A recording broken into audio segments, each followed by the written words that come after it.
Do you ever feel a little nervous when you meet new people?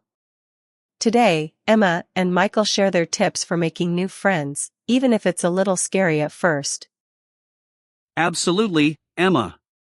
It can be a bit daunting sometimes. But it's so rewarding when you find someone you connect with. It really is. I think the first step is to find a good opportunity to meet people. Maybe a class or a club. That's a great idea. Doing something you enjoy makes it easier to start a conversation. You already have something to talk about. Exactly.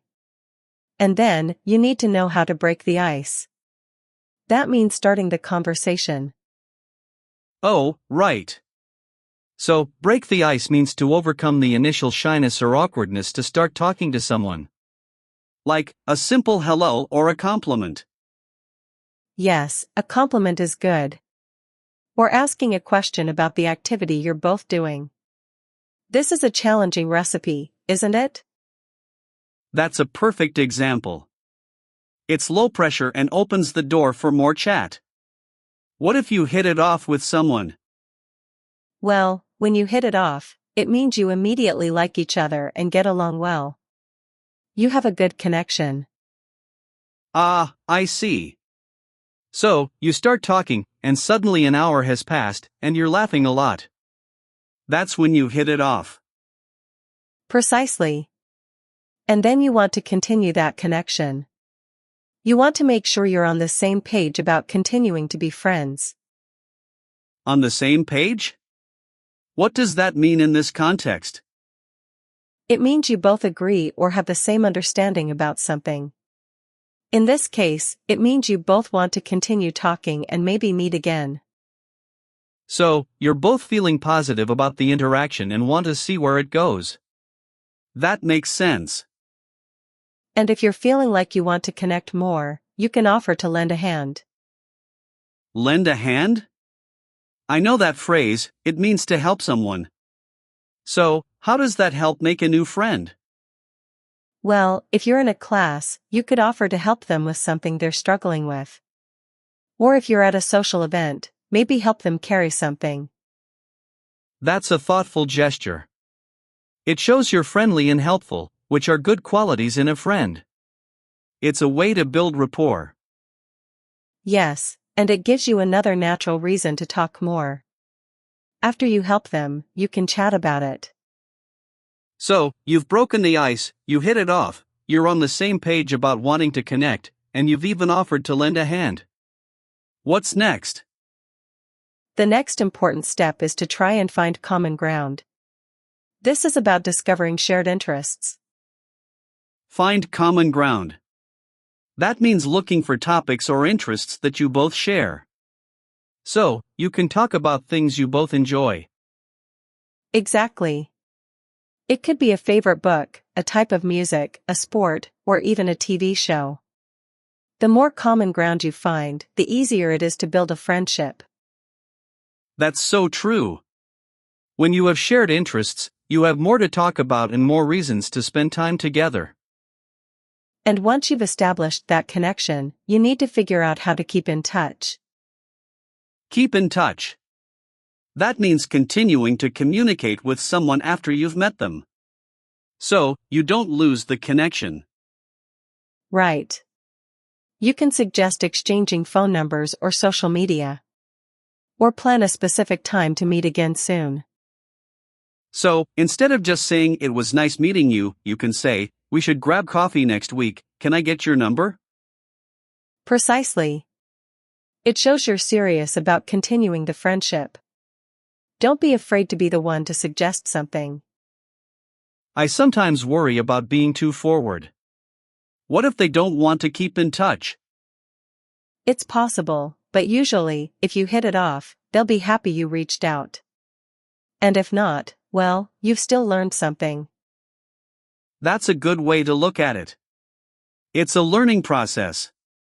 So, to recap, we should look for opportunities, break the ice, try to hit it off, make sure we're on the same page, offer to lend a hand, find common ground, and then keep in touch. You've got it. It sounds like a lot, but it happens quite naturally when you're open to it. I think the biggest hurdle for many people is just that initial nervousness. How do you overcome that feeling? For me, I try to focus on the other person. I ask them questions and really listen to their answers. It takes the pressure off myself. That's a smart strategy. Shifting your focus from your own anxiety to genuine curiosity about someone else can be very effective. And remember, most people are a little nervous too, even if they don't show it. They are often hoping someone will approach them. That's true. We're all a bit more similar than we think in that regard. So, if you're at a party and don't know anyone, what's the first thing you do? I'd find a friendly-looking person or a small group that seems welcoming, and then I'd try to break the ice with a simple comment about the event. "This is a great party, isn't it?" And if they respond positively, you've already started to hit it off. Then you can ask them how they know the host, or what they think of the music. Exactly. And if you can find common ground, like you both work with the host, then you're definitely on the same page for continuing the conversation. What about in a more structured environment, like a book club or a hiking group? Those are even easier because you already have a shared interest. You can complement their insight on the book or their hiking gear. And then you can offer to lend a hand if they mention needing a specific book or a trail map for next time. Yes. And then, at the end of the meeting, you can say, "It was great talking with you. We should definitely find common ground on more books. Perhaps we can exchange recommendations." That's a good way to try and keep in touch without being too pushy. So it sounds like being genuine and showing interest is key. Absolutely. People can usually tell when you're being sincere. And remember, making friends is a skill that can be improved with practice. So, don't get discouraged if the first few attempts don't lead to a lifelong friendship. Every interaction is a chance to learn. Precisely. And sometimes, you just meet someone and you instantly connect. Those are the best moments. They really are. It's like finding a missing piece. So, if you're feeling shy about meeting new people, just remember these tips. Take that first step to break the ice. And try to hit it off by finding common ground and making sure you're on the same page for future connections. Don't be afraid to lend a hand and, most importantly, remember to keep in touch. It all starts with being open and willing to connect. It does. And it's one of the most fulfilling things we can do. I agree completely. Making new friends enriches our lives in so many ways.